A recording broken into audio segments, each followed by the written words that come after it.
আল্লাহুল বাইআ ওয়া হারামার রিবা। আল্লাহ সুদকে করেছেন হারাম। ব্যবসা বাণিজ্যে যে লাভ আসে এটাকে লাভ হিসেবে আল্লাহ হালাল করে দিয়েছে। এখন আমাদের সমস্যাটা হলো সুদ এত মারাত্মক ব্যাধি। আজকেও যে খোদবাটা আমি পড়বো এটার মধ্যে আরবি খোদবা যে 36 বার জেনার মুসলমান,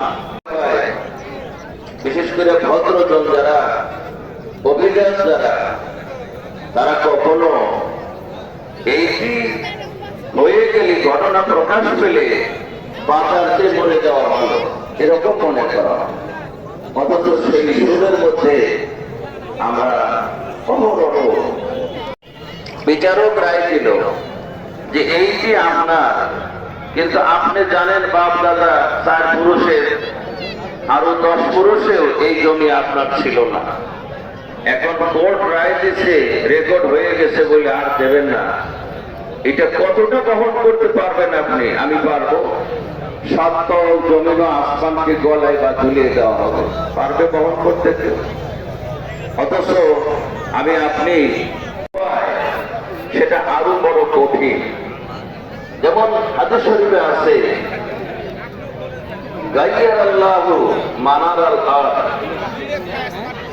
যারা জমির আল ঠেলে, আলকে তুলে যায়, আল মতো না রেখে, এক কথায় 1 ইঞ্চি জমি 2 ইঞ্চি জমি, এই লম্বা জমির উপরে যদি একটু বাড়িয়ে নেয় তাহলে কতটা আসলো?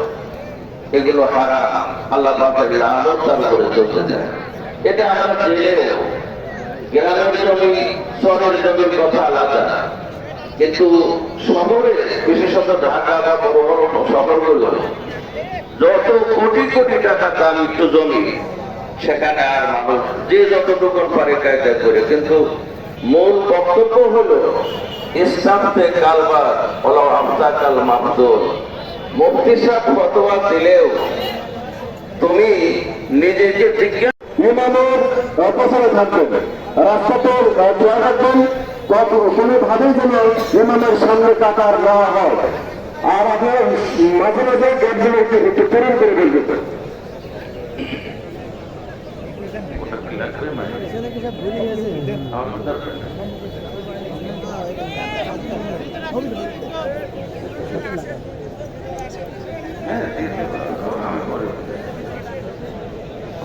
আমরা একটু ঈদ মোবারক স্লোগান দিই।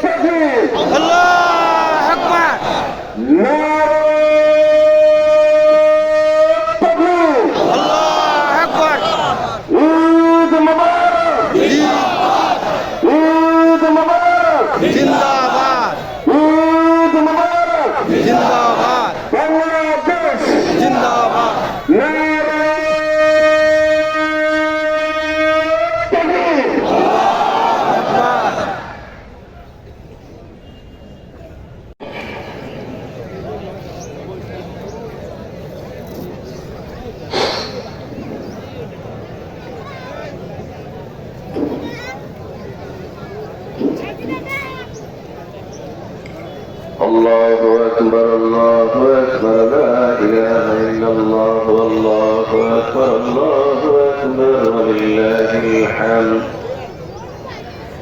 أحمد الله الأزلي الأبدي الذي أضاء النور الأحمدية وأشرق الضياء المحمدي، وصلي وسلم على رحمة للعالمين وشفيع المذنبين وآله وصحابه أجمعين. قال النبي صلى الله عليه وسلم: أخرجوا صدقة صومكم. فرض رسول الله صلى الله عليه وسلم هذه الصدقة: صاعا من تمر أو شعير أو نصف ساع من قمح على كل حر أو مملوك ذكرا أو أنثى صغيرا أو كبيرا. الله أكبر الله أكبر لا إله إلا الله والله أكبر الله أكبر ولله الحمد. كان النبي صلى الله عليه وسلم يخرج يوم الفطر والأضحى إلى المصلى عن أبيه